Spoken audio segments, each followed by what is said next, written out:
Dear student, आज हम पढ़ेंगे प्रश्नावली 3.3 का क्वेश्चन नंबर 2 का फर्स्ट पार्ट, जिसमें दिया है आपको कि दो संख्याओं का अंतर यदि 26 है तथा एक संख्या दूसरी संख्या की तिगुनी है तो हमें संख्याएं ज्ञात करना है, उन्हें ज्ञात कीजिए। तो हम देखते हैं कि इसका सलूशन क्या होगा कि यहाँ पर हमको पहले मालूम होना चाहिए कि दोनों संख्याओं में पहली संख्या कौन है और दूसरी संख्या कौन है। तो हम मान लेते हैं कि दिया है कि दो संख्याओं का अंतर कितना है 26 तथा एक संख्या दूसरी संख्या की क्या है तिगुनी है, और ये हमें चल रहा है प्रतिस्थापन चैप्टर चल रहा है 3.3 चल रहा है। तो इसमें देख लेते हैं कि मान लेते हैं कि माना जो पहली संख्या है, माना पहली संख्या जो हम मान लेते हैं उसको मान लेते हैं x मान लेते हैं, और जो दूसरी संख्या है उसको हम मान लेते हैं y। प्रश्नानुसार हम कह सकते हैं कि प्रश्नानुसार आपको कहा है कि दोनों संख्याओं का अंतर कितना है 26 है, यानी x में से यदि y को हम घटा दें तो इनका अंतर दिया हुआ है कितना आपका 26। ये रिलेशन हम मान लेते हैं समीकरण नंबर कितना मान लेते हैं 1। और यहाँ पर कह रहा है कि तथा एक संख्या दूसरी संख्या की तिगुनी है यानी 3 गुना है। तो हम लिख लेते हैं कि ये भी आपका हो जाएगा अकॉर्डिंग टू क्वेश्चन, ये भी प्रश्नानुसार कि पहली संख्या जो है वो दूसरी संख्या का कितना गुना है 3 गुना है। तो हम यहाँ से किसको इक्वेशन नंबर क्या मान लेते हैं 2। अब इक्वेशन नंबर 2 में हम ये देख रहे हैं कि x = 3y मिला है, तो 3y को हम समीकरण 1 में रख दें तो जिसको प्रतिस्थापित खुद हम देख सकते हैं यहाँ पर कि यहाँ पर लिखेंगे समीकरण 3 का मान, या इस तरह भी कह सकते हैं x = 3y समीकरण 1 में पुट करने पर रखने पर समीकरण 3 का मान जो है समीकरण आपको 1 में रखने पर समीकरण 3 का मान समीकरण 1 में रखने पर समीकरण 3 का मान 1 में रखेंगे तो x - y बराबर आपका 26 है। तो x के स्थान पर हम 3y रख दें, -y बराबर कितना हो जाएगा 26। और यहाँ पर देख रहे हैं कि 3y से अगर y हम घटा दें तो माइनस कितना हो जाएगा 2y बराबर कितना हो जाएगा 26। तो यहाँ पर हम देखेंगे कि y बराबर आपका हो जाएगा 26 बटे कितना हो जाएगा 2 से अगर 26 को काटे 2 13 कितना होता है 26 होता है। तो y = आपका कितना हो जाएगा 13, यानी दूसरी संख्या कौन सी हो जाएगी 13 हो जाएगी। और यदि हमें पहली संख्या पता करना है तो पुट y = 13 इक्वेशन नंबर 2, यानी y बराबर जो 13 है समीकरण ये हम 2 में रख देंगे। समीकरण 2 में आप रखने पर समीकरण 2 में रखेंगे तो समीकरण 2 आपका जो है x = 3 × y है, तो x बराबर हो जाएगा 3 × y का वैल्यू कितना है 13 प्राप्त हुआ है। तो x बराबर हो जाएगा 13 कितना हो जाएगा 39। तो हम कह सकते हैं कि पहली संख्या जो है 39 है और दूसरी संख्या आपका कितना है 13 है। जो देखिए पहली संख्या 39 जो है वो दूसरी संख्या का कितना गुना है आपका तिगुना है। देखिए 13 आपको प्राप्त हुआ है, 13 × 39 तिगुना है। ये इस प्रकार हम इसका सॉल्यूशन कर सकते हैं। अब हम देखेंगे इसमें सेकंड पार्ट इसका कि दो संपूरक कोणों में बड़ा कोण छोटे कोण से 18 डिग्री अधिक है, उन्हें ज्ञात कीजिए।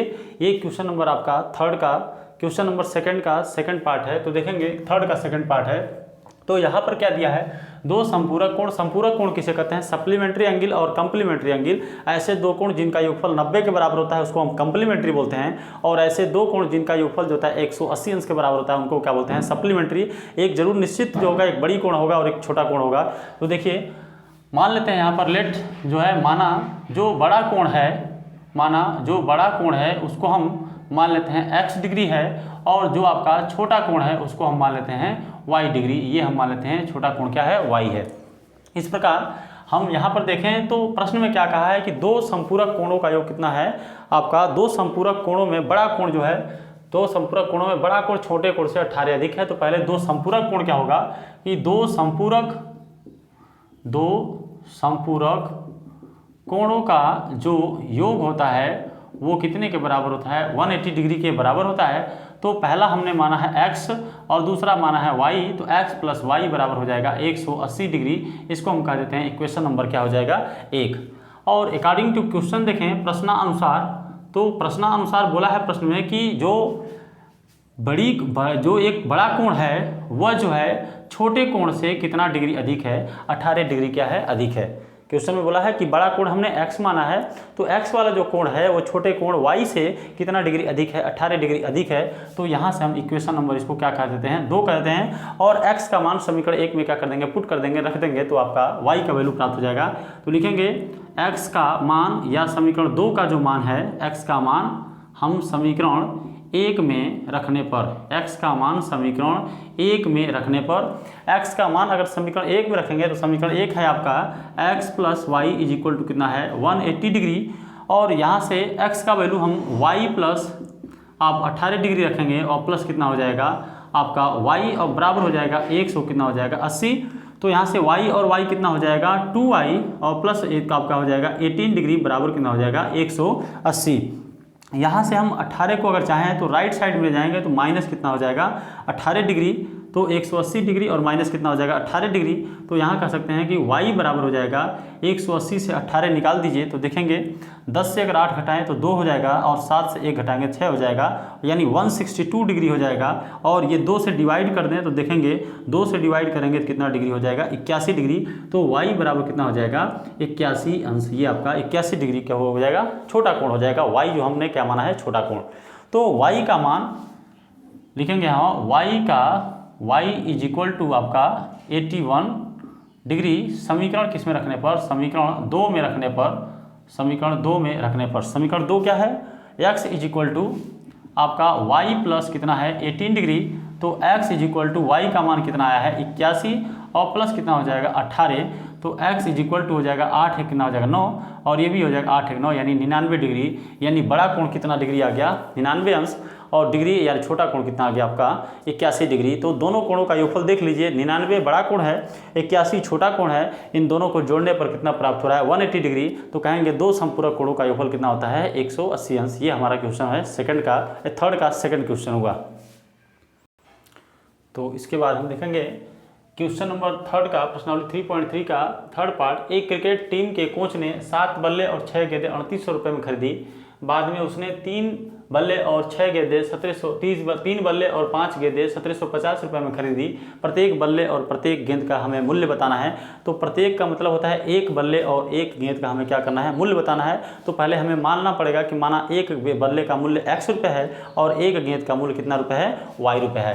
तो मान लेते हैं हम कि माना यहाँ पर माना एक जो है माना एक यहाँ पर माना एक बल्ले का जो मूल्य है मान लेते हैं कितना रुपए x रुपये और आपका एक जो गेंद का मूल्य है वो हम मान लेते हैं कितना रुपए y रुपये।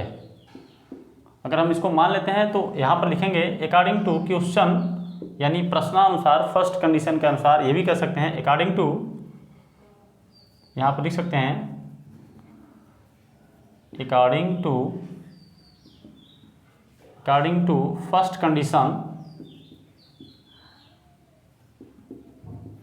यानी प्रथम शर्त के अनुसार हम कह सकते हैं कि देखिए यहाँ पर कि एक क्रिकेट टीम के कोच ने 7 बल्ले, एक बल्ले को हमने कितना माना है x बल्ले है। तो बताइए एक बल्ले का मूल्य यदि हमें x रुपये माने हैं तो 7 बल्ले का मूल्य कितना हो जाएगा 7x हो जाएगा। और यहाँ पर 6 गेंदें, एक गेंद का मूल्य यदि हम y रुपये माने हैं तो 6 गेंद का मूल्य कितना हो जाएगा 6y हो जाएगा, ये 6y। और दोनों का जोड़ने पर जो आपको 3800 रुपये में खरीदा है तो ये हो जाएगा 3800 रुपये में कोच ने खरीदा है। तो ये हमारा समीकरण नंबर कितना हो जाएगा 1 हो जाएगा। इसी प्रकार सेकंड कंडीशन में कह रहा है कि अकॉर्डिंग टू, यहाँ पर अकॉर्डिंग टू सेकंड कंडीशन, यहाँ पर यानी प्रश्नानुसार सेकंड कंडीशन के अनुसार, सेकंड द्वितीय शर्त अनुसार हम कह सकते हैं कि द्वितीय शर्त अनुसार अब की बार ये जो कोच है 3 बल्ले x, एक बल्ले का मूल्य x रुपये तो 3 बल्ले का मूल्य 3x हो जाएगा।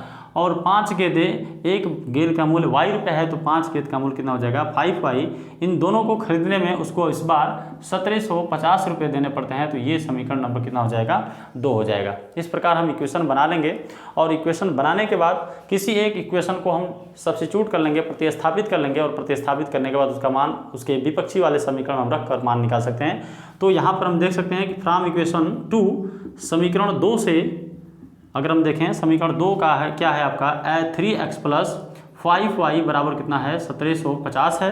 तो यहाँ से हम क्या कर दें x का वैल्यू निकालें, 3x बराबर 1750 माइनस कितना हो जाएगा 5y और ये जो 3 होगा आपका ये कहाँ चला जाएगा नीचे चला जाएगा, ये हो जाएगा इक्वेशन नंबर कितना हो जाएगा 3rd हो जाएगा। यहाँ से हमें x का वैल्यू प्राप्त हो गया और इस x के वैल्यू को हम समीकरण नंबर 1 में रख देंगे। जिस समीकरण को प्रतिस्थापित किया जाता है उसमें नहीं रखा जाता है, ये ध्यान रखेंगे आप। तो x का मान put x is equal to 1750, x का मान हम किस में रखने पर, समीकरण 1 में रखने पर, x का मान हम समीकरण किस में रखेंगे, 1 में रखेंगे। तो समीकरण 1 कितना आपका 7x प्लस कितना y 6y बराबर कितना है आपका 3800। तो यहाँ पर हमें 7 इंटू एक्स के स्थान पर कितना रखना है 1750 माइनस कितना y 5y बटे में कितना आपको रखना है 3 और प्लस में कितना हो जाएगा 6y बराबर कितना हो जाएगा, ये हो जाएगा 3800। यहाँ पर देखिए 3800। यहाँ पर देखेंगे इसका सॉल्यूशन कि 7 का मल्टीप्लाई अंदर कर लीजिए, 7 आपका 7 का 0 में मल्टीप्लाई करेंगे 0 हो जाएगा, 7 बचे आपका हो जाएगा 35, 5 3 बचा, 7 7 49, 49 और 50 51 52 का 2 हुआ, 5 बचा, 7 करने 7, 7 5 कितना हो जाएगा 12, तो 12,250 माइनस 7 का गुणा 5y में करेंगे तो 7 बचे कितना हो जाएगा 35y और इसका एलसीएम कितना हो जाएगा आपका 3 और प्लस हो जाएगा 6y बराबर हो जाएगा कितना आपका 3800, ये इतना हो जाएगा। ये देखिए एलसीएम का मल्टीप्लाई 3 का मल्टीप्लाई 6 में कर देंगे तो 12,250 माइनस आपका हो जाएगा 35y और प्लस 6 का गुणा 3 में करेंगे तो आपका हो जाएगा 36 कितना 18y और बराबर हो जाएगा कितना आपका 3800 और इसका एलसीएम कितना होगा 3 होगा। ये आपका एलसीएम हो जाएगा 3। एलसीएम अगर 3 हुआ तो 3 का एलसीएम का गुणा 3800 में कर देंगे तो 12,250 माइनस 35y और 18y, 35 माइनस 35y है और प्लस 18y है, तो 18y और 35y में 35 ज़्यादा है तो 35 से 18 घटा लीजिए तो 15 में से 8 जा कितना हो जाएगा 7 और यहाँ बचा है 2 में से 1 यानी माइनस में कितना हो जाएगा 17y बराबर 3800 में 3 का गुणा करेंगे तो आप जो है 00 उतार लीजिए, 3 8 24 को 4 आपको कितना बचा 2, 3 3 के 9 और 9 2 कितना हो जाएगा 11 यानी 11,000 कितना हो जाएगा 400। तो यहाँ से माइनस 17y बराबर 11,400 माइनस कितना हो जाएगा 12,200 कितना हो जाएगा 50, यहाँ हो जाएगा तो माइनस जो हो जाएगा 17y बराबर 11,400 में से 12,250 ये घटाएंगे, 12,250 मैक्सिमम वैल्यू है तो मिनिमम वैल्यू को घटा लेंगे तो यहाँ पर 0 से 0 घटाएंगे 0 होगा और 5 से 0 घटाएंगे तो 5 होगा, ये 2 है और ये 4 है तो 12 में से 4 घटाएंगे कितना हो जाएगा 8 होगा तो 850 होगा। ये आपका 11 से 11 कितना हो जाएगा 0, लेकिन किस में आएगा माइनस में, माइनस से माइनस क्या हो जाएगा कैंसिल आउट हो जाएगा। तो यहाँ पर हो जाएगा y बराबर ये 85 बटे 85 ये 850 बटे में कितना हो जाएगा 17, 17 करने 17 और 17 पचे कितना हो जाएगा 85, तो y का वैल्यू जो होगा कितना हो जाएगा 50 और y हम किसको माने थे तो y जो है आपको हमने कितना माना था गेंद का मूल्य, एक गेंद का मूल्य कितना रुपये है 50 रुपये और सही बात है लगभग 50 रुपये में ही आपका गेंद मिलता है तो ये हो जाएगा 50 रुपये और y का वैल्यू अगर 50 रुपये है तो y का मान हम सबसे आसान समीकरण कौन देख रहे हैं तीसरा समीकरण, तो y बराबर 50 किसमें समीकरण 3 में आपका रखने पर, y बराबर 50 किस में रखने पर समीकरण 3 में रखेंगे तो समीकरण 3 है x बराबर 1750 माइनस 5 गुणे ये हो जाएगा 50 बटे में कितना हो जाएगा 3 और इसको हल करेंगे तो देखिए हल करने पर कितना आता है 1750 में से 5 पचे 25 250 घटा लें तो आपका 1500 हो जाएगा और ये 1500 बटे में कितना हो जाएगा 3 से 1500 डिवाइड करें तो कितना हो जाएगा 500, तो ये हो जाएगा 3 पचे 15 यानी 500 हो जाएगा x का वैल्यू। तो यहाँ देख रहे हैं x बराबर आपका कितना हो जाएगा 500 और y बराबर कितना हो जाएगा 50। एक बैट का मूल्य यानी एक बल्ले का मूल्य 500 रुपये और एक गेंद का मूल्य कितना हो जाएगा 50 रुपये। इस प्रकार का क्वेश्चन का हल हुआ। तो इसके बाद हम देखेंगे प्रश्नावली 3.3 का क्वेश्चन नंबर 3 का हम देखेंगे चौथा पार्ट क्या दिया है। एक नगर में टैक्सी भाड़े में एक नियत भाड़ा के अतिरिक्त चली गई दूरी पर जो भाड़ा है वो क्या है सम्मिलित किया जाता है। 10 किलोमीटर दूरी के लिए भाड़ा 105 रुपये है तथा 15 किलोमीटर दूरी के लिए भाड़ा 155 रुपये है। नियत भाड़ा तथा प्रति किलोमीटर भाड़ा क्या है।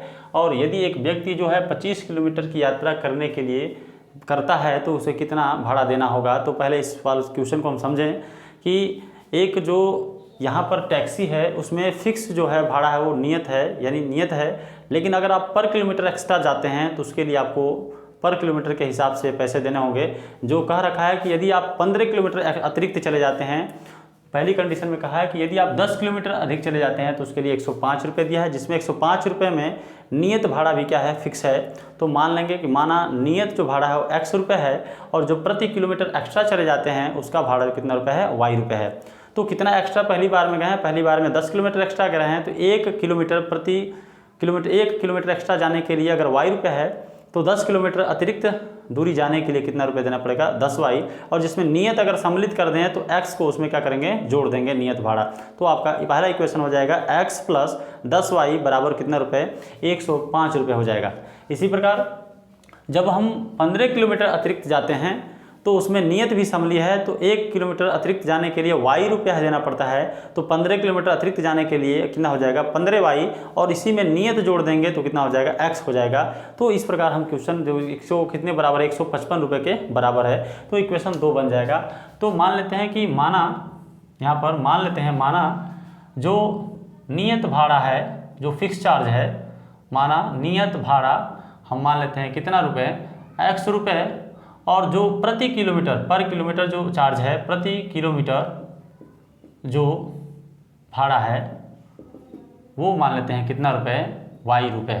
ये आपका प्रश्न हो गया। अकॉर्डिंग टू क्वेश्चन यानी प्रश्न अनुसार प्रथम कंडीशन के अनुसार कह सकते हैं, अकॉर्डिंग टू फर्स्ट कंडीशन प्रथम शर्त के अनुसार हम कह सकते हैं कि पहले नियत उसमें दोनों में सम्मिलित है, चाहे आप पहली बार में 10 किलोमीटर गया है और सेकंड दूसरी बार में कितना गया है, 15 किलोमीटर, उसमें नियत फिक्स है। तो नियत पहले ही देखिए, नियत x हमने माना है।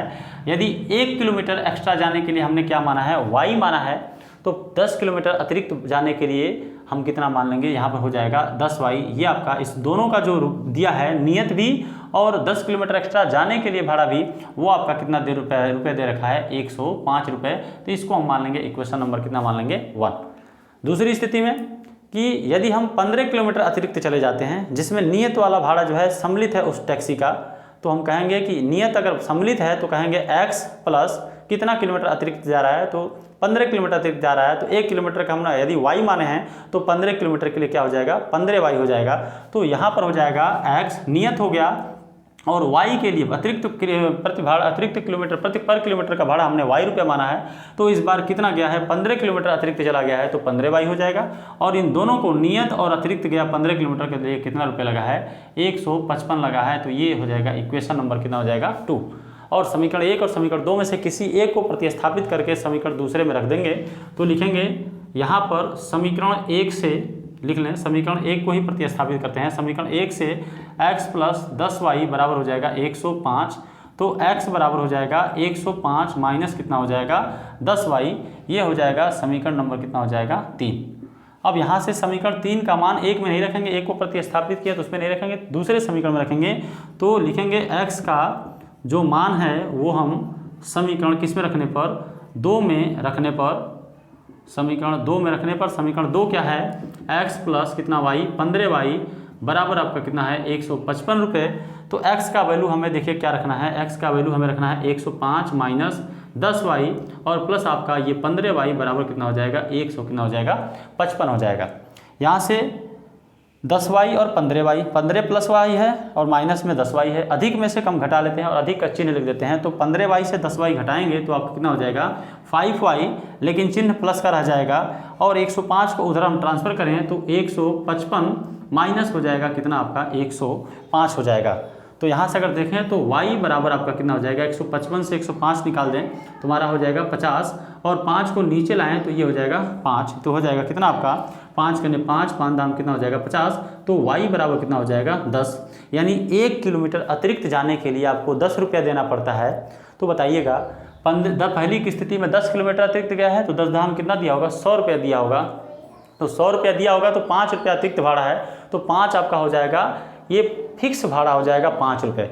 अगर इसमें देखें 15 दहाम 150 तो x हो जाएगा 5 रुपये, तो 155 हो जाएगा। तो 5 रुपये फिक्स भाड़ा है। तो इस लिखेंगे y का मान लिख देंगे, y का जो मान है वो किसमें, समीकरण 3 में रखने पर, y का मान समीकरण 3 में यहाँ पर रखने पर, और y का मान यदि समीकरण 3 में रखेंगे तो समीकरण 3 आपका क्या है, ये आपका x बराबर 105 माइनस कितना y है, 10y।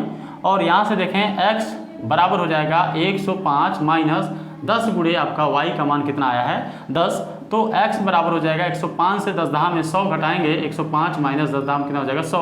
तो x बराबर कितना हो जाएगा 5 हो जाएगा। तो हम कहेंगे कि फिक्स जो चार्ज था वो 5 रुपये था और पर किलोमीटर का भाड़ा कितना था 10 रुपये था। तो बताइएगा पहली कंडीशन में 10 दहा में 100 और ये हो जाएगा 5 रुपये, 105 रुपये लगा है। और आपका यहाँ हो जाएगा 15 दहा में 150 और 5 रुपये फिक्स भाड़ा था तो कितना हो जाएगा 155 रुपये। इस प्रकार हम आंसर को क्या कर सकते हैं चेक कर सकते हैं। इस प्रकार देखें।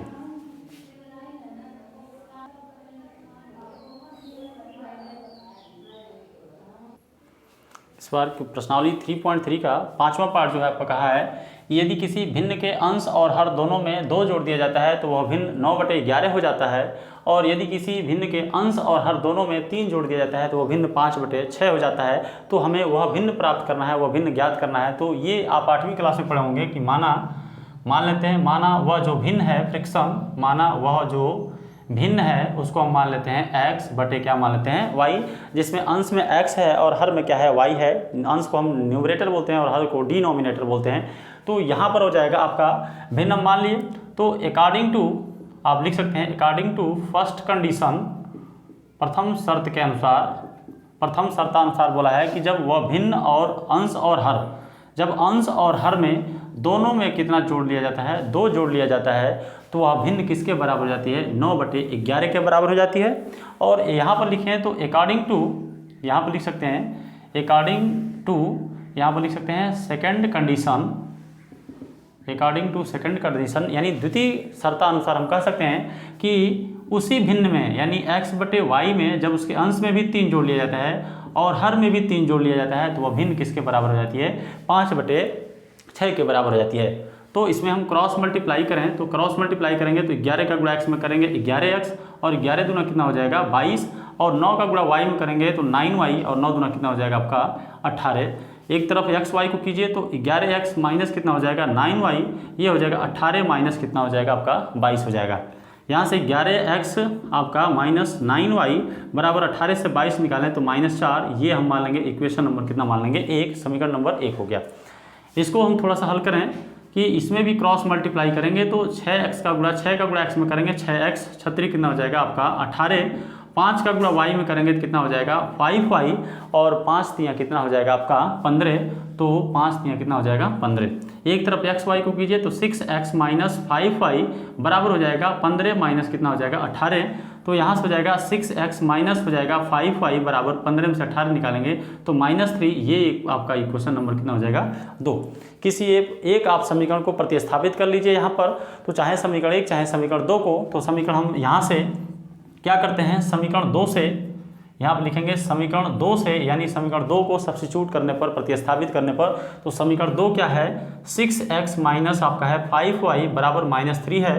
तो यहाँ से 6x बराबर हो जाएगा प्लस 5y -3, तो यहाँ से x बराबर हो जाएगा 5y -3 और बटे में आपका कितना हो जाएगा 6। ये आपका इक्वेशन नंबर कितना हो जाएगा 3rd, समीकरण नंबर कितना हो जाएगा 3rd। इसके बाद यहाँ समीकरण जो 3rd है यानी x का जो मान है वो हम समीकरण जो प्रतिस्थापित किए हैं उसके विपरीत वाले समीकरण में रख देंगे। तो समीकरण 2nd में नहीं रखेंगे, समीकरण 1 में रखेंगे। तो x का मान समीकरण किसमें 1 में यहाँ पर रखने पर x का मान समीकरण 1 में रखेंगे तो समीकरण 1 क्या है 11x माइनस 9y बराबर आपका -4। 11 इंटू x का मान हमें रखना है 5y -3 डिवाइडेड बाई 6 यानी बटे में 6 और माइनस आपका 9y बराबर माइनस कितना हो जाएगा 4। 6 यहाँ पर है, कट नहीं सकता है तो 11 का गुणा अंदर कर दिए, 11 × 5 कितना हो जाएगा आपका 55y और 11 तियाँ कितना हो जाएगा माइनस कितना हो जाएगा 33 और बटे में आपका हो जाएगा 6 माइनस कितना हो जाएगा 9y बराबर माइनस कितना हो जाएगा 4 हो जाएगा। यहाँ पर थोड़ा सा आगे देखें तो आगे देखिए आपका यहाँ पर इसका सलूशन हम कर देते हैं। तो यहाँ पर देखेंगे आप कि इसको मैं यहाँ पर ट्रांसफर कर रहा हूँ, यहाँ देखिए यहाँ पर सलूशन कर रहा हूँ। 6 का गुणा 9 में करेंगे तो ये हो जाएगा 6 9 कितना हो जाएगा 54y, 6 9 कितना हो जाएगा 54y और इसमें से उसको घटा देंगे तो ये हो जाएगा 55y माइनस कितना हो जाएगा 33 और ये 6 9 कितना हो गया 54। इसका एलसीएम कितना हो जाएगा 6 बराबर कितना हो जाएगा माइनस कितना हो जाएगा 4। ये 6 है, 6 का गुणा अगर हम 4 में कर दें तो 6 चौको कितना हो जाएगा 24। तो यहाँ से मैं जगह स्पेस कम होने के कारण 6 चौको कितना हो जाएगा आपका, ये हो जाएगा 24। तो ये आपका मिल गया 24, और यहाँ -24 हुआ है तो 55y से 54y घटा देंगे तो 1y बचेगा। -33 को उधर कर दीजिए तो ये +33 माइनस कितना हो जाएगा 24। तो y बराबर अगर हम 33 से 24 निकाल दें तो क्या हो जाएगा 24 36 3 33, यानी y का वैल्यू कितना हो जाएगा 24 36 3 33। तो y का वैल्यू कितना हो जाएगा 9। ये हमारा भिन्न का डिनोमिनेटर यानी हर मालूम हो गया। अगर हर मालूम हो गया तो y का मान समीकरण सीधे नंबर 3 में रख दीजिए। तो यहाँ पर हल कर देंगे इसका हल, y बराबर 9 आपका समीकरण इसमें 3 में, समीकरण 3 में रखने पर, समीकरण 3 में रखेंगे तो समीकरण 3 देखिए क्या है, x बराबर आपका 5y - 3 बटे में कितना है 6। यहाँ से देखेंगे तो x बराबर 5y, 5 गुणे आपका कितना हो जाएगा 9 - 3 बटे में कितना हो जाएगा 6। 5 9 कितना होता है 45, और -3 कर देंगे तो आपका कितना हो जाएगा 42 बटे कितना हो जाएगा 6। 6 कने 6 6 7 42, तो x बराबर कितना हो जाएगा 7। यहाँ से हमें देखिए y बराबर 9 मिल गया और x बराबर अगर 7 मिल गया तो हमारा x जो भिन्न होगा वो भिन्न कितना हो जाएगा 7 बटे कितना हो जाएगा 9। थोड़ा हम चेक करके भी देख लेते हैं कि हमारा आंसर सही है कि गलत। यदि अंश और हर दोनों में 2 जोड़ें तो देखिए 7 2 9 9 2 11, 9 बटे 11 सही प्राप्त हो जा रहा है, ये देखिए यहाँ से। और यदि अंश और हर दोनों में 3 जोड़ें तो 7 3 कितना हो जाएगा 10, और 9 3 कितना हो जाएगा 12, तो 5 दूना 10 यानी 2 पचे 10 और 2 छके 12, यानी भिन्न सही में हम 5 बटे कितना प्राप्त हो जा रहा है 6। तो इस प्रकार हम चेक कर सकते हैं, ये देखिए। तो यहाँ पर हम देखेंगे प्रश्नावली 3.3 का लास्ट पार्ट, जो 6वां पार्ट है कि 5 वर्ष बाद जैकब की आयु उसके पुत्र की आयु से 3 गुनी होगी, और 5 वर्ष पूर्व जो है जैकब की आयु उसके पुत्र की आयु की 7 गुनी थी। पूर्व है तो थी, और आपका आगे है तो क्या होगी, होगी। तो इसके दिया है कि दोनों की वर्तमान आयु क्या होगा, एक्चुअल एज हमसे क्या किया है, पूछा है वर्तमान आयु। तो मान लेते हैं let the actual age of Jacob x year और the actual age of son आपका क्या हो गया y year, according to question चलेंगे, इसके अनुसार चलेंगे और देखेंगे। तो यहाँ पर लिखेंगे मान लेते हैं कि ये जो है माना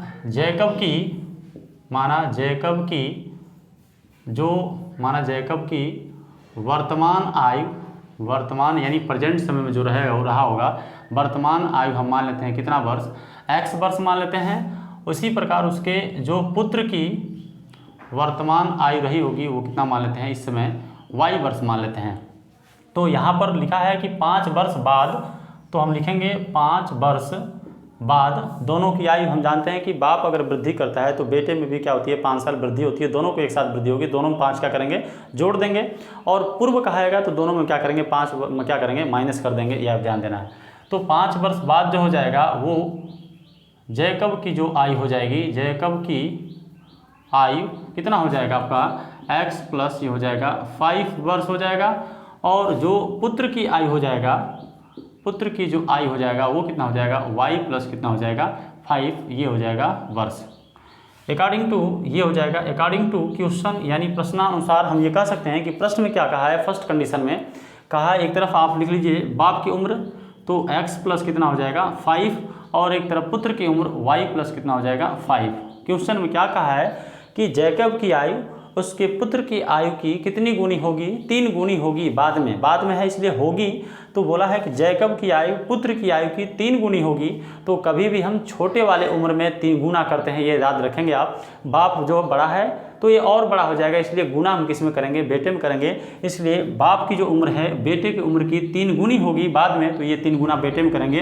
तो x प्लस जो 5 है वो हो जाएगा 3y, और प्लस के 5 दिए कितना हो जाएगा 15। एक्स वाई को एक साइड कीजिए तो x माइनस 3y बराबर 15 माइनस कितना हो जाएगा 5, तो x माइनस जो हो जाएगा 3y बराबर कितना हो जाएगा 15 में से 5 घटाएंगे 10, ये हो जाएगा। ये इक्वेशन नंबर कितना हो गया 1, ये हमें मिला कितना इक्वेशन नंबर 1। इसी प्रकार according to question second condition के अनुसार अगर कहें लिख सकते हैं अकॉर्डिंग टू सेकंड कंडीशन कि इस बार 5 वर्ष पूर्व कहा है, तो निकाल लेंगे हम 5 वर्ष पूर्व, यानी पहले आफ्टर 5 ईयर 5 वर्ष पूर्व जो होगा वो जैकब की आयु कितनी रही होगी, जैकब की आयु वर्तमान आयु से 5 वर्ष कम, यानी x माइनस 5 वर्ष, और 5 वर्ष पूर्व जो है उसके पुत्र की जो आयु रही होगी वो कितना रहा होगा आपका y माइनस कितना होगा 5, ये हो जाएगा वर्ष।